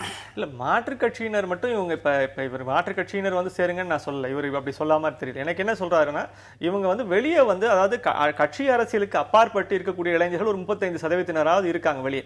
இப்ப இந்த கட்சி அரசியலுக்கு அப்பாற்பட்டவர்களை இவர்கள் வந்து திமுகக்குள்ள கொண்டு வரணும் அப்படிங்கிற விருப்பம். அதாவது இவங்களுடைய மொத்த முயற்சியுமே என்னன்னா, எப்படியுமே அரசியல் ரீதியாக கருத்துடைய ஒரு இளைஞர்கள் கட்சி ரீதியான ஒரு அமைப்புகளில் போய் சேரக்கூடிய ஒரு வாய்ப்பு நிறைய இருக்கு. ஆனா கட்சி ரீதியாக சேராமல், ஆனால் நிச்சயமாக ஒரு வாக்கு வங்கியாக இருக்கக்கூடிய பெரிய ஒரு இளைஞர் சக்தி ஒன்று வெளியே இருக்கு. இவங்க கிட்ட போய் சேருவதற்காக தான் இப்ப நீங்க வந்து ஸ்டாலின் முன்னெடுத்த இந்த நமக்கு நாமே திட்டம் எல்லாமே பாத்தீங்கன்னா அந்த ஒரு செக்மெண்ட், வெளியே இருக்கக்கூடிய செக்மெண்ட், அரசியல் ரீதியாக கருத்து உடைய செக்மெண்ட். ஆனா அவர்கள் வந்து எந்த கட்சியோடும் சாராதவர்கள், நடுநிலையாக இருக்கிறவர்கள், அவர்களுக்கு கருத்து இருக்கிறது. அது அந்த கருத்தை தங்கள் பக்கம் திருப்ப வேண்டும் என்ற ஒரு முயற்சியில தான் இந்த மொத்த முயற்சியுமே இருக்கு. இப்ப ஸ்டாலின் செஞ்ச முயற்சியும் சரி, இப்ப இன்னைக்கு கருணாநிதி சார் சொல்லக்கூடிய முயற்சியும் எல்லாம் என்னன்னா, அடிப்படையில் எப்படி நீங்க அவங்கள வந்து நம்ம ஈர்த்து தங்களுடைய கட்சிக்கான ஒரு ஆதரவாளர்களா மாற்ற வேண்டும் என்பதுதான். இப்ப இதுல பெரிய ஃபேக்டரா இருக்க போறது என்னன்னா, இந்த வெளியே இருக்கக்கூடிய இளைஞர்களுடைய வாக்கு யாருக்கு போய் சேர போறது, யார் அவங்கள வந்து ஆதரிக்க போறாங்க அப்படிங்கிற ஒரு பெரிய ஒரு எதிர்பார்ப்பு ஒண்ணு இருக்கு. அவங்கள வந்து திருப்திப்படுத்துவதற்காகவும் அவருடைய கருத்துக்களை நாம் முன்னிலைப்படுத்துவதற்காகவும் தான் எல்லா முயற்சிகளுமே. ஒவ்வொரு கட்சியுமே சாராத இளைஞர்கள் அப்படின்னு எந்த கட்சியும் சாராத, ஆனால் அரசியல் ரீதியாக நிச்சயமாக கருத்துடைய இளைஞர்கள், அவர்கள் எந்த கட்சியும் போய் சேரவில்லை. ஆனால் அந்த தேர்தல் நெருக்கத்தில் அவர்கள் முடிவு செய்வார்களாக இருக்கும். அப்படி இருக்கக்கூடிய ஒரு செக்மெண்ட்டுக்கு இம்ப்ரெசிவா எப்படி என்ன சொன்னா அவங்க வந்து நிச்சயமா தங்க கிட்ட வந்து சேருவாங்க. 2 கோடிக்கும் மேற்பட்ட இளைஞர்கள் இருக்கிறதாக சொல்றாங்க. அவங்க தான் இந்த தேர்தலை முடிவு செய்வாங்க அப்படிங்கறத அரசியல் பார்வையாளர். தமிழகத்தில் 3வது அணி வெற்றி பெறுவது சாத்தியமே இல்லை அப்படின்னு ஜவாஹிருல்லா சொல்லியிருக்கிறாரு. மக்கள் நல கூட்டு இயக்கத்திலிருந்து வெளியேறிய பிறகு அவர் இந்த கருத்தை சொல்லியிருக்கிறாரு. மனிதநேய மக்கள் கட்சியினுடைய கருத்து அது. ஏன்னா மக்கள் நல கூட்டு இயக்கத்தில் இணைந்து பணியாற்றிய எந்த காலத்திலும் மனிதநேய மக்கள் கட்சி இது கூட்டணி என்று சொன்னதில்லை. மக்கள் நல கூட்டு இயக்கம் உருவாக்கப்பட்டதே வந்து மத்திய மாநில அரசுகளுடைய மக்கள் விரோத போக்கை எதிர்த்து போராட்டங்களை நடத்த வேண்டும், அதை ஒரு வெகுமக்கள் இயக்கமாக மாற்ற வேண்டும் என்கிற கருத்தின் அடிப்படையில் அந்த கருத்தில் உடன்பாடுள்ள கட்சிகள் இணைந்து இன்றைய நாள் வரை அந்த நோக்கத்தில் அந்த இயக்கம் பயணித்துக் கொண்டிருக்கிறது. போராட்ட இயக்கம் போராட்டமாகவே ஒருங்கிணைந்து, தனித்தனியாக ஒவ்வொருவரும் போராடுவதை விட இந்த கருத்தில், அதாவது இந்த கெயில், மீத்தேன், இது போன்ற பல்வேறு பிரச்சனைகள், ஆந்திரா தமிழர்கள் படுகொலை, இது போன்ற பல்வேறு பிரச்சனைகளை ஒத்த கருத்து எல்லோருக்கும் இருக்கிறது. அப்போ அந்த எல்லோரும் இணைந்து ஒரு ஃபோரமாக நம்ம செயல்படுவோம் என்கிற அடிப்படையில் உருவாக்கப்பட்ட இயக்கம். அதன் அடிப்படையில் அந்த இயக்கம் போயிட்டு இருக்கும்போது இயக்கத்திற்குள்ளேயே இடதுசாரி தோழர்கள், மதிமுக தலைவர், இவர்களுக்கெல்லாம் வந்து இது வந்து ஒரு கூட்டணியாக மாறணும், தேர்தலை மையப்படுத்தி இதை வந்து நாம் இப்படி ஒரு வழக்கமான கூடினோம் கலைந்தோம் என்று இல்லாமல் ஒரு கூட்டணியாக இருந்து நாம் வந்து இதை செஞ்சால் நல்லா இருக்கும் என்கிற கருத்தை அவர்கள் முன்வைக்க, அதில் எங்களுக்கு உடன்பாடு இல்லை என்கிற அடிப்படையில் அவர்கள் இன்றைக்கு மனிதநேய மக்கள் கட்சி விலகி இருக்கிறார்கள். அவருடைய பார்வை 3வது அணி என்பது சாத்தியமில்லை என்பது அவருடைய பார்வை. அதில் என்னன்னா, 3வது அணி சாத்தியம் இல்லை என்பது வந்து யதார்த்தத்தில் பார்த்தா உண்மைதான். அது யதார்த்தத்தில், ஏன்னா வாக்கு வங்கி அடிப்படையிலும் கட்டமைப்பு அடிப்படையிலும் திமுக அதிமுக இதுதான் ஒரு 50 ஆண்டு காலமாக தமிழ்நாட்டில் அரசியலாக இருக்கிறது. அவர்கள்ட்ட வந்து ஒரு கோடிக்கு மேல் உறுப்பினர்கள் இருக்கிறார்கள், எல்லா ஊர்களிலும் கட்டமைப்பு இருக்கிறது, ஆண்டு இருக்கிறார்கள், மாறி மாறி ஆண்டு கொண்டிருக்கிறார்கள். அவர்களுடைய வலிமையோடு ஒப்பிடும்போது மற்ற கட்சிகளுடைய வலிமை குறைவுதான். யதார்த்தத்தை மட்டுமே வைத்து இதை நாம் வந்து முடிவு செய்யவும் முடியாது. ஏன்னா இன்றைக்கு 2 கட்சிகளுக்கும் மாற்றான சிந்தனையும் மக்கள்கிட்ட இருக்குது, அதையும் பார்க்கணும். திமுகவும் வந்து வேண்டாம், அதிமுகவும் வேண்டாம், மாற்றாக யாராவது வரமாட்டார்களா, ஒரு மாற்று அமையாதா என்கிற நோக்கில் இன்றைக்கு தமிழ்நாட்டினுடைய சிந்தனை போக்கும் வருகிறது. இதையும் கவனத்தில் வைக்கணும். அப்போ இதுல மனிதநேய மக்கள் கட்சி எங்க முரண்படுது அப்படின்னா, அந்த மாற்றை ஒரு 2-3 கட்சிகள் சேர்ந்து உருவாக்கிவிட முடியாது, அதை ஒரு வலிமையான ஒரு எதிர்கொள்வதற்கு ஏற்றாற் போல ஒரு இயக்கமாக அது உருவெடுக்கும் போது தான் அதை செய்ய முடியும் என்கிற யதார்த்தத்தில் இருந்து அவர்கள் இதை முன்வைத்திருக்கிறார்கள். சரி, நீங்க எப்படி பார்க்குறீங்க? யதார்த்தத்தை பேசியிருக்கிறார் ஜவாஹிருல்லா அப்படின்னு எடுத்துக்கலாமா? இல்லை, யதார்த்தத்தை எல்லாருக்குமே புரிஞ்சிருக்கு. இதில் என்னன்னா, தங்களுடைய வாக்கு வங்கி என்ன அப்படின்னு ஒவ்வொரு கட்சிக்கும் நிச்சயமா தெரிஞ்சிருக்கு. இப்போ என்னன்னா, தாங்க வந்து இப்போ இந்த தேர்தலில் எல்லாருமே எதிர்பார்க்கக்கூடியது என்னன்னா, இந்த 2 பெரிய கட்சிகளும் தங்களை ஏதேனும் ஒரு வகையில் அரவணைத்துக் கொள்ளாதா என்ற ஒரு எதிர்பார்ப்பு ஒன்று நிச்சயமாக இருக்கிறது. இந்த அரவணைப்புக்கு அடிப்படையாக இருக்கக்கூடியது வந்து என்னன்னா, நீங்க வந்து அவங்களுடைய சொல் பேச்சை கேட்டு நீங்க வந்து அவங்களுடைய அணிக்குள்ள போய் சேர்ந்துட்டீங்க அப்படின்னா, அதனால இவங்க ரொம்ப தெளிவான ஒரு பிரிவினை வச்சிருக்காங்க. என்னன்னா, இது தேர்தல் நேரத்துக்கான ஒரு கூட்டணி, தேர்தலுக்கு பிற்பாடு அந்த கூட்டணி தொடர வேண்டும் என்று அவசியம் இல்லை. இந்த மாதிரியான சில காரணங்கள்லாம் சொல்லப்படுது, இந்த மாதிரியான ஒரு விளக்கங்கள்லாம் சொல்லப்படுது. ஆனா இந்த 3வது அணி அப்படிங்கிற ஒரு கான்செப்ட் எப்படி சக்சஸ்ஃபுல்லா ஆக முடியும்? இப்ப சக்சஸ்ஃபுல்லா ஆகாது அப்படிங்கிறது யதார்த்தம், அதுல எந்த விதமான மாற்று கருத்தும் கிடையாது. ஆனா குறைஞ்சபட்சம் என்ன முயற்சி நடக்கணும்னா, நீங்க எனக்கு இவருடைய கேஜ்ரிவால் வந்து முதல்ல தேர்தலில் வந்து செஞ்ச போது என்ன ஒரு விதமான ஒரு எதிர்பார்ப்பை சொன்னாங்க அப்படின்னா, நீங்க வந்து மொத்த டெல்லியில நிக்க வேண்டாம், குறைஞ்சபட்சம் ஒரு ஒரு 30 கான்ஸ்டுவன்சி, ஒரு 10 கான்ஸ்டுவன்சியில் நில்லுங்க. இப்ப அதே மாதிரி இப்ப இவங்க இப்ப இன்றைக்கு 5 கட்சி கூட்டு இயக்கமாக இருந்தது, இன்று 4 சுருங்கி இருக்கிறது.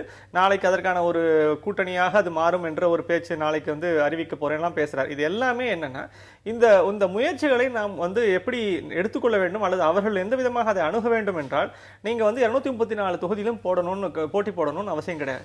நீங்க உங்களுக்கு வலுவாக இருக்கக்கூடிய ஒரு குறைஞ்சபட்சம் ஒரு 50 இடங்களில் போட்டியிட்டு உங்களுடைய ஒரு அடிப்படையாக இருக்கக்கூடிய ஒரு வாக்கு வங்கி, அதே சமயத்தில் உங்களுக்கு இருக்கக்கூடிய நம்பிக்கை, உங்களுக்கு அது தேர்தலில் மக்கள் எப்படி பார்க்கறாங்கன்னா, எத்தனை சீட் இவங்க ஜெயிச்சிருக்காங்க. இப்போ நீங்கள் போன தேர்தலில் நீங்கள் வந்து தேமுதிக வந்து 29 உறுப்பினர்களை ஜெயிச்சா தான் நாங்கள் வந்து அவங்க மத்தியில் வந்து எல்லாருக்கும் தெரியும் அப்படிங்கிறதுக்காக தான் போய் நீங்கள் அதிமுகவோட கூட்டணி அமைச்சாங்க. அப்போ நீங்கள் தேர்தல் அவங்க இன்னைக்கு வந்து ஒரு வலுவான கட்சியாக, ஒரு பெரிய மக்கள் மத்தியில் தெரிந்த ஒரு கட்சியாக இருப்பதற்கான காரணமே அந்த 29 உறுப்பினர்கள். கள நிலவரத்தில் நீங்கள் வந்து மக்கள் மத்தியில் தெரிஞ்சிருக்கலாம், உங்களுக்கு சட்டசபையில் ரெப்ரசன்டேட்டிவ் இல்லைன்னா நீங்கள் வந்து அதிகமாக தெரிய போகிறது கிடையாது. அப்போ சிக்கல் என்னன்னா, அந்த குறைஞ்சபட்ச முயற்சி என்னன்னா, இவங்க ஒரு 50 இடங்களிலாவது இப்போ இன்று இருக்கக்கூடிய 4 கட்சி கூட்டணியாக ஒன்றிணைந்து ஒரு 50 கான்ஸ்டுவன்சிலையாவது அவங்க வேட்பாளரை நிறுத்தி குறைஞ்சபட்சம் ஒரு 20-25 கான்ஸ்டுவன்சியாக அவங்கள வெற்றி பெற முடிஞ்சதுன்னு வச்சுக்கோங்களேன். அப்பதான் அவங்களுக்கு மேல ஒரு நம்பிக்கை வரும். சரி, இப்ப எனக்கு இன்னும் இதுக்கு நேரடியாக ஒரு உதாரணம் ஞாபகம் வருது. என்ன, விஜயகாந்த் வந்து தனித்து ஜெயிச்சு வந்தபொழுது, நீங்க 2006 எலெக்ஷன் நினைக்கிறேன், ஜெயிச்சு வந்தபோது எல்லாரும் ஆச்சரியமாப்பட்டு எழுதினோம். என்னன்னா, நீங்க இவ்வளோ பெரிய அலைநடையோட அவர் மட்டும் ஜெயிச்சு வந்திருக்காரு அப்படின்னும் பொழுது எல்லாரும் திரும்பி பார்க்க வைத்த ஒரு வெற்றி அது. அந்த வெற்றிக்கு காரணம் வந்து அவர் மட்டும் இல்லை, ஏன்னா அதுக்கு ஒரு மாற்றாக அவர் உருவாகி வந்திருக்காரு அப்படின்னு மக்கள் விரும்பியிருக்காங்க அப்படிங்கிற ஒரு செய்தி அதுலேருந்து வருது. அதே மாதிரியான ஒரு செய்தியை தான் இவங்க நீங்க இந்த 4 கட்சிகள் கொண்ட கூட்டணி அந்த மாதிரி ஒரு மினிமம் ஒரு வெற்றியை வந்து பெற்று மக்கள் மத்தியில் நாங்க வந்து ஒரு வலுவான உருவாகக்கூடிய எங்களுக்கு வாய்ப்பு இருக்கு, நாங்க இந்த மாதிரியான வலுவான எங்கள்கிட்ட மக்களுடைய ஆதரவு இருக்குன்னு காண்பிக்கணும் அப்படிங்கிறது தான் சரியான அணுகுமுறையா இருக்கும். ஜவாஹிருல்லா வந்து முரண்படுறாரு, ஒரு வலுவான அமைப்போட சேர்ந்தா மட்டும்தான் ஒரு மாற்றத்தை உருவாக்க முடியும்னு அவர் நினைக்கிறாரு. சிறிய கட்சிகளோ அமைப்புகள்லாம் சேர்ந்து அதை செய்ய முடியாது, அந்த விஷயத்துல அவர் முரண்படுறாரு அப்படின்னு இதே தொலைக்காட்சி நிகழ்ச்சியில தான் நான் கொஞ்ச நேரத்துக்கு முன்னாடி நீங்க பேசும்போது திமுக ஒருங்கிணைக்கணும் அப்படின்னு எங்க கட்சி தலைவர் வந்து ஒரு வார இதழுக்கு பேட்டி எடுத்திருக்கிறாரு நீங்க சொன்னீங்க. ரெண்டுக்கும் என்ன வித்தியாசம்னு நீங்க நினைக்கிறீங்க? அவர் என்ன சொல்றாரோ, திமுகவை ஒரு வலுவான அமைப்பாக திமுக தான் இதை ஒருங்கிணைக்க முடியும்னு சொல்றாரோ, அதுதானே ஜவாஹிருல்லாவும் சொல்றாரு. இல்லை, அதாவது அந்த பதில் வந்து அது தனியானது, அதை நீங்கள் இரண்டையும் போட்டு சேர்க்க வேண்டியதில்லை. மதிமுகவிலிருந்து திமுகவுக்கு அந்த கட்சிக்காரர்கள் போறத அது பற்றி கருத்து கேட்கும் போது எங்க தலைவர் என்ன சொல்றாங்க, கட்சிகளை ஒருங்கிணைக்கிறது திமுக செய்யணும், திமுகவால தான் செய்ய முடியும் அப்படிங்கறதான உங்க கட்சி தலைவருடைய கருத்து. இல்ல இல்ல, திமுகவால தான் செய்ய முடியும்னு எங்க தலைவர் சொல்லல. அதிமுகவுக்கு எதிராக கட்சிகளை ஒருங்கிணைக்க வேண்டும் என்கிற தேவையில் திமுக இருக்கிறது, அது திமுகவுடைய தேவை. அது அப்ப அதுதான் திமுகவுக்கு நோக்கம். ஏன்னா அதுதான் திமுக சொல்லுது, அதிமுகவை வீழ்த்த வேண்டும், அதிமுகவுக்கு எதிராக எல்லோரும் அணிதிரள வேண்டும் திமுக சொல்லுது. அப்படி சொல்லக்கூடிய திமுக அந்த வேலையை செய்யக்கூடிய நேரத்தில் இந்த வேலையை ஏன் செய்கிறீர்கள்? ஏன்னா மதிமுகவை நீங்க சேர்ப்பது பற்றி தான், ஏன்னா திமுகவுடைய பார்வையிலிருந்து திமுக சொல்வதிலிருந்து வைக்கப்பட்ட விஷயம் அது.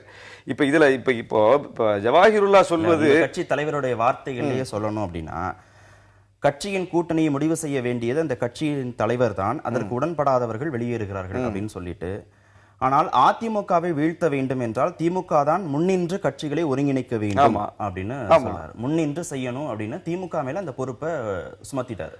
இல்ல, திமுக அதுதானே சொல்றாங்க. திமுகவே கட்சி தலைவர் அதிமுகவை வீழ்த்தணும்னா எல்லா கட்சிகளும் அதைத்தானே சொல்றாரு அப்படிங்கறத என்னுடைய கேள்வி. திமுக என்ன சொல்றாங்க, முரண்படுறாருன்னா திருமாவளவனும் முரண்படுறாருன்னு அர்த்தம் இல்ல. நாங்களும் அந்த யதார்த்தத்தை புரிஞ்சுதானே பேசுறோம். நாங்களும் அதிமுகவை வந்து ஒரே நாள்ல வீழ்த்திட்டு சிறிய கட்சிகள் வந்து ஆட்சி அமைக்கும் நாங்க எங்கேயும் பேசலையே. நாங்களும் அந்த யதார்த்தத்தை புரிஞ்சுதான் பேசுறோம். இப்போதும் அதே நீங்க வாசித்த அதே பேட்டியினுடைய தொடர்ச்சியாவே எங்க தலைவர் விரிவா பேசியிருக்கிறாரு. ஒரு சிறிய கட்சிகள் சேர்ந்து ஒரே நாளில் இதை செஞ்சிட முடியாது, இது வந்து கள நிலவரத்தையும் பார்த்து எங்கள் கட்சியினுடைய தொண்டர்களின் கருத்துக்களையும் கேட்டு கூட்டணி பற்றி நாங்கள் முடிவெடுப்போம் தான் எங்கள் தலைவர் அதிலையும் அறிவித்திருக்கிறார். அதில் நாங்களும் உடனே வந்து இப்போ நாங்கள் வந்து கூட்டணியாக வந்து தேர்தலை சந்திக்க போகிறோம் அப்படின்லாம் நாங்கள் எங்கேயும் இது வரைக்கும் எங்களுடைய கருத்தை நாங்கள் இன்னும் வெளிப்படுத்தலை. ஏன்னா அதிகாரப்பூர்வமாக இது வரைக்கும் கூட்டியக்கமும் கூட அதிகாரப்பூர்வமாக இன்னும் அறிவிக்கல. அறிவிக்க போகிறோம்னா ஊடகங்கள் வாயிலாக தகவல்கள் வந்துகிட்டு இருக்கிறது. அதிகாரப்பூர்வமா இதுவரைக்கும் அறிவிக்கப்படல. அப்ப அதிகாரப்பூர்வமா அறிவிக்கப்படாத ஒரு விஷயம் தான் இங்க தொடர்ந்து விவாத பொருளாகவே இருந்துட்டு இருக்கு. அறிவிக்கப்பட்ட ஒரு விஷயம் விவாத பொருளாக இல்ல. அறிவிக்கப்பட்ட ஒரு விஷயத்தை பத்தி நீங்க கேட்டீங்கன்னா நானும் உறுதியா பேசுவேன். ஆனா இதுவரைக்கும் அறிவிக்கப்படாத ஒரு விஷயத்தை வைகோ சொன்னது அப்ப சாத்தியம் இல்லைங்கிறீங்களா? அப்படி நாங்க சொல்ல வரல. கூட்டணி அமையும், அதற்கான அறிவிப்பு இருக்கும் அப்படின்னு சொல்றாரு. சொல்றாரு. அதற்கான அதே விஷயத்துல முத்தரசன் அவர்கள் வந்து பேட்டி, இப்ப ஜவாஹர்லாவுடைய பேட்டி தொடர்பா முத்தரசன் அவர்கள்ட்ட கேட்கும்போது இது பத்தி நான் இப்ப கருத்து சொல்ல விரும்பல. மத்திய மாநில அரசுகளை எதிர்த்து மக்கள் நல கூட்டு இயக்கத்தின் போராட்டங்கள் தொடரும், நாளைக்கு நாங்க ஆலோசனை கூட்டத்துல முடிவெடுப்போம் அப்படிதான் அறிவித்திருக்கிறார் முத்தரசன். ஜி ராமகிருஷ்ணன் அப்படிதான் அறிவித்திருக்கிறார். ஆலோசனை கூட்டத்தில் நாங்க பேசி முடிவெடுப்போம் தான் சொல்லியிருக்காரு. அப்ப முடிவே இன்னும் எடுக்கப்படாத ஒரு விஷயத்தை பத்தி நாம வந்து விவாதிக்கிறது வந்து பொருளற்றது. ஒண்ணு சொல்லியிருக்கிறாரே அப்படிங்கறதான் கேள்வி. அது அவங்க ஒவ்வொருத்தரும் அவர் இந்த இயக்கம் கூட்டணியா மாறணுங்கிற விருப்பத்தை தலைவர்கள் வெளிப்படுத்துகிறார்கள். அதுல ஒண்ணும் தவறு இல்லையா? அது யார் வேணாலும் வெளிப்படுத்தலாம். அது அவர் அந்த விருப்பம். வெங்கடேஷ் சொன்ன மாதிரி ஏன் ஒரு குறைந்தபட்ச முயற்சியை கூட செய்யக்கூடாது? ஒரு 50 தொகுதிகளை தேர்ந்தெடுத்து கூட இந்த இயக்கங்கள் ஏன் ஒரு கூட்டு இயக்கமாக நீங்க செயல்படக்கூடாது? ஏன் தேர்தலில் போட்டியிடக்கூடாது? செயல்படக்கூடாது, செயல்பட மாட்டோம்னு எங்கேயுமே சொல்லல. இது நான் என்ன சொல்றேன், இது தலைவர்கள் மட்டத்திலான உரையாடல் என்கிற அளவில் நிற்கிற ஒரு விஷயம். அறிவிப்பு என்கிற அளவுக்கு இன்னும் வரல, அதிகாரப்பூர்வ அறிவிப்பு. அப்ப உரையாடல் என்கிற அளவில் தொடர்ந்து கொண்டிருக்கிற ஒரு விஷயத்தை அறிவித்தது போல நான் வந்து இங்க அறிவிக்க முடியாது. அதுதான் இப்ப விஷயம். சரி, ஏன் இன்னும் உங்களுக்கு தயக்கம் இருக்கிறது? திரும்ப திரும்ப அதிமுக திமுக அப்படிங்கறதான் அவங்க தொடர்ந்து சிந்திக்கிறாங்களா? அதிமுக திமுக மாற்று அப்படின்னு சொன்னதுல இருந்து கொஞ்சம் கொஞ்சமா அவங்க விலகி போறாங்களா? இல்ல, ரொம்ப இவங்களுக்கு கள நிலவரம் சொன்னார் இல்லையா, அந்த கள நிலவரம் தான் அவங்கள வந்து டிஃபைனிங் ஃபேக்டர். என்னன்னா கிராமம் அளவுலும் சரி நகரங்கள் அளவுலையும் போய் பார்க்கும்பொழுது அவங்க நிச்சயமா எல்லா இடத்துலையும் சுற்றுப்பயணம் மேற்கொள்றாங்க. எல்லா இடத்துலையும் அவங்களுடைய வாக்கு வங்கி என்ன, அதே சமயத்தில் மக்களுடைய மூட் என்ன, ரெண்டுமே இருக்கு. இப்போ நீங்க இந்த அரசின் மேல ஒரு மிகப்பெரிய ஒரு என்ன சொல்ல ஒரு ஆன்டி இன்கம்பன்சி மூட் வந்துருச்சா அப்படின்னு ஒரு அது இன்னும் தெளிவா தெரியல. அதே சமயத்தில் நீங்க எதிர்பக்கம் இன்னொன்னு சொல்றாங்க. இப்போ நீங்க திமுக வந்து அத்தனை பேரையும் ஒருங்கிணைக்க வேண்டும் அப்படின்னு பேசுறாங்க.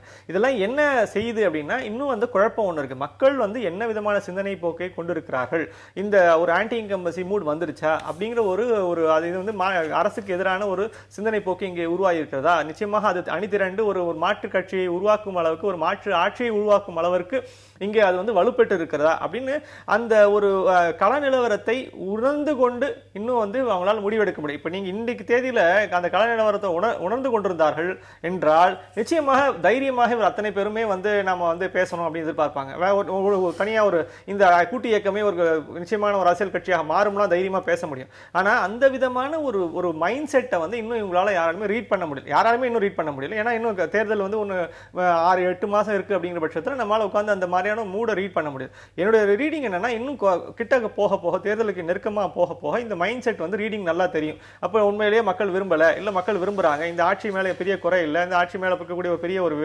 ஒரு எதிர்ப்புணர்வு ஏற்படல, இல்ல ஏற்பட்டிருக்கு, ஏதோ ஒண்ணு நடக்கும். அப்போ அந்த விதமான ஒரு புரிதல் ஏற்படும் போது இந்த கூட்டணி வந்து ரொம்ப இலகுவா மாறும். அப்போ அது வரைக்கும் என்ன ஆகும்னா இந்த குழப்பம் நீடிச்சு கொண்டே தான் இருக்கும். நம்ம அவர் சொன்ன மாதிரி நாங்க எந்த விதமான ஒரு அதிகாரப்பூர்வமான முடிவுகளை எடுக்க முடியல அப்படின்னா, இல்ல நான் சொல்ல முடியாது அப்படின்னு அவர் சொல்றதுக்கான அடிப்படை காரணமே அங்க கீழே கள நிலவரத்துல அவங்களால இன்னும் அசஸ் பண்ண முடியல அப்படிங்கிறது தான். அப்ப அதுக்கான அடிப்படையில் என்ன உருவாக்கத்திற்கான தேவை என்ன இருக்கு? 2009ஆம் ஆண்டு நாடாளுமன்ற தேர்தல்ல ராமதாஸ் வந்து ஒரு கூட்டணியை முன்னெடுக்கிறாரு, தலைமை தாங்குவதற்கு தயாராக இருக்கிறாரு அப்படின்னா நாங்க போய் கூட்டணியில சேருவதற்கு தயாரா இருக்கிறோம், தோத்தா கூட பரவாயில்ல, ஈழத்துக்காக நாங்க தோத்தோம் அப்படின்னு நாங்க சமரசம் பண்ணிக்கிறோம் அப்படின்னு சொன்னவங்க நீங்க ராமதாஸ் இப்ப விட்டுருங்க. வைகோ இருக்கிறாரு, ஜெயலலிதா தலைமையிலான கூட்டணி அமைகிற போது அங்க போன மதிமுக இருக்கு, இடதுசாரிகளோட இப்ப நீங்க இந்த இயக்கங்களை ஆரம்பிச்சிருக்கீங்க. இப்ப என்ன தயக்கம்? அப்ப நீங்க சொன்ன விஷயத்தை அந்த எங்கேயுமே சொல்லலையே. நாங்க தயக்கம்னா ஏன் தொடர்ந்து பயணிச்சுக்கிட்டு இருக்கிறோம்? தயக்கம்னா இவங்களோட நாங்கள் சேரவே மாட்டோமே. நாங்கள் வந்து திமுக அதிமுக தான் 2 பேரும் விட்டு நாங்கள் வரவே மாட்டோம், அதனால அங்கேயே நாங்கள் இருப்போம் அப்படின்னு நாங்கள் எங்கேயாவது சொன்னோமா? அதுக்காக நாங்கள் மக்கள் பிரச்சனைகளில் வேற யாரோட இணைந்து பயணிக்க மாட்டோம்னு எங்கேயாவது சொன்னோமா? தயக்கம் இருந்தால் யாரோட இணைந்து பயணிக்க முடியாது. ஒரு குறிப்பிட்ட ஒரு பெரிய கட்சியோடு ஒட்டிக்கிட்டு இருக்கிறதுக்கு தான் கட்சிகள் விருப்பத்தை தவிர, சிறிய கட்சிகள் வளரும் கட்சிகள் விரும்புவாங்களே தவிர தயக்கம் உள்ள கட்சிகள் அதுதான் செய்வாங்க. தயக்கம் இல்லாதனால தான் நாங்க வந்து மக்கள் பிரச்சனைகள்ல யாரோட இணைந்து பயணிக்கிறதுக்கு எங்களுக்கு எந்த தயக்கமும் இல்ல, பயணிச்சுட்டு இருக்கோம். எங்களை வந்து வெளியேறுங்கள் அப்படின்னு சொல்லவும் இல்ல, நாங்க வெளியேறிட்டோம் அப்படின்னு சொல்லவும் இல்ல. இதெல்லாம் எப்படி? இல்ல நாங்க வெளியேறிட்டோம்னு சொல்லவும் இல்ல. இப்ப சொல்லிட்டு தலைவர் தெளிவா சொல்லியிருக்கிறார். தேர்தல் கூட்டணி என்பது தேர்தலோடு முடிந்து விட்டது, ஆயுட்கால ஒப்பந்தம் கிடையாது. அது வந்து அடுத்த தேர்தல் வரும்போது அதை பற்றி பேச முடியும். கூட்டணிங்கிறது எப்பவுமே அப்படிதான். கூட்டணிங்கிறது ஒரு கட்சி தேர்தலுக்கு இன்னும் நிறைய காலம் இருக்கிறது. கூட்டணி வந்து எடுத்த எடுப்புலே அறிவிக்கக்கூடிய ஒரு விஷயம் கிடையாது. அது கட்சிக்குள் விவாதிக்கப்பட்டு பல மட்டங்களிலும் உரையாடல் நடத்தப்பட்டு இறுதியாக அறிவிக்கப்பட வேண்டிய விஷயம். ஆட்சியை பிடிக்க வேண்டும் என்கிற நிலையில் இருக்கிற திமுகவை, அந்த தேவையில் இருக்கிறது, அந்த நெருக்கடியில் இருக்கிற திமுகவே கூட்டணியை பற்றியோ அவர்களோடு யார் இணைய போகிறார்கள் என்பதை பற்றி எந்த அறிவிப்பையும் இதுவரையும் வெளியிடவில்லை. வெளியிட்ட ஒரு கட்சி பொறுப்பாளர்கள் மீது கூட நோட்டீஸ் அனுப்பப்பட்டு நடவடிக்கை எடுக்கப்படுகிற அளவுக்கு திமுக போன காட்சியை பார்க்கிறோம். ஆட்சியை பிடிக்க வேண்டும் என்கிற நெருக்கடியில் இருக்கக்கூடிய கட்சிக்கே கூட்டணியை பற்றி எந்த அறிவிப்பையும் வெளியிடல. வெளியிட்டா கூட அது வந்து தலைமைக்கு மாற்றான கருத்து என்று சொல்லப்படக்கூடிய அளவுக்கு அந்த கட்சியே இருக்கும்போது, வளரும் கட்சிகள் அல்லது அதற்கு அடுத்தடுத்த நிலையில் இருக்கக்கூடிய கட்சிகள் உடனே இன்னைக்கு கூட்டணியை பத்தி முடிவு எடுக்கணும் அப்படிங்கிறது அது ஒரு லாஜிக் இல்ல. அதனால தேர்தலுக்கு இன்னும் நிறைய நாள் இருக்குது. காலம் கணியும் போது எல்லாமே வெளிப்படையா தெரிய போகுது. இதுல ஜவாஹிருல்லா அவர்கள் சொல்லியிருக்கிற கருத்து இதுல என்னன்னா, இது போன்ற அவநம்பிக்கை ஏன் வருதுன்னு பார்க்கணும். மூன்றாவது அணி சாத்தியம் இல்லை அப்படிங்கிற அவநம்பிக்கை எங்கிருந்து வருது அப்படின்னா, திமுக அதிமுக இது வந்து வேணாம், நாங்க மாற்றாக உருவாக்க போறோம் என்று சொல்லி வந்த கட்சிகள் இதுவரைக்கும் அதில் உறுதியாக இல்லாததனுடைய வெளிப்பாடு இது. நீங்க வந்து பாமகக்கு அந்த வாய்ப்பு வந்தது, தமாகக்கு அந்த வாய்ப்பு வந்தது, மதிமுக அந்த வாய்ப்பு வந்தது, தேமுதிக அந்த வாய்ப்பு வந்தது. இந்த வாய்ப்பு வந்த கட்சிகள் எல்லாம் அதை பயன்படுத்திக் கொள்ளவில்லை. மீண்டும் திமுகவோடோ அதிமுகவோடோ இணைந்து கூட்டணி வைத்து சட்டமன்ற உறுப்பினர்கள் ஆனார்களை தவிர அவர்கள் எந்த நிலைப்பாட்டின் அடிப்படையில் களத்திற்கு வந்தார்கள் அந்த நிலைப்பாட்டில் அவர்கள் உறுதியாக இல்லை. 20 ஆண்டுகளில் அந்த கள நிலவரத்தை நம்ம பார்க்கிறோம்.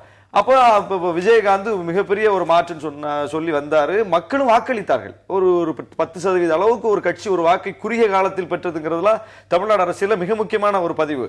ஆனா அவரே போய் அதிமுகவோட கூட்டணி வச்சார். அதிமுக கூட்டணியில வந்து ஒரு இழுபறி வருது, தொகுதி உடன்பாடு வரல, கடைசி வரைக்கும் என்னன்னு தெரியலங்கிற ஒரு சூழ்நிலை இருந்த போது அப்போது விஜயகாந்தனுடைய கோயம்பேடு அலுவலகத்திற்கு அங்கு அதிமுகவோட கூட்டணியில் வைக்க வேண்டும் என்கிற முனைப்பில் இருந்து அத்தனை கட்சிகளும் போய் விஜயகாந்திடம் போய் முறையிட்டார்கள். இப்போது நீங்க ஒரு முடிவெடுங்க. அப்போது வந்து அந்த வாய்ப்பையும் கூட அவர் தவற விட்டார். அப்போ இது போன்ற நிலைமைகள்ல ஒரு வந்து வெறுமனே அதிமுக வீழ்த்திடலாம் அப்படின்னா அது வந்து சாத்தியமில்லை என்கிற அந்த ஒரு யதார்த்த புரிதல் இருந்து அவர் அந்த கருத்தை முன்வைத்திருக்கிறார். சமீபத்தில் பேட்டியளிச்சது திருமாவளவன், பெரிய கட்சிகள் வந்து நிறைய இடங்கள்ல போட்டிடுறாங்க, எங்களுக்கு குறைவான இடங்களை தான் கொடுக்குறாங்க, அதனால எங்களுடைய வாக்கு வங்கி, ஒரிஜினல் வாக்கு வங்கி என்ன அப்படிங்கறத எங்களாலேயே தெரிஞ்சுக்க முடியாத ஒரு சூழல் தான் இருக்கு அப்படிங்கிற மாதிரி சொல்லியிருந்தார்.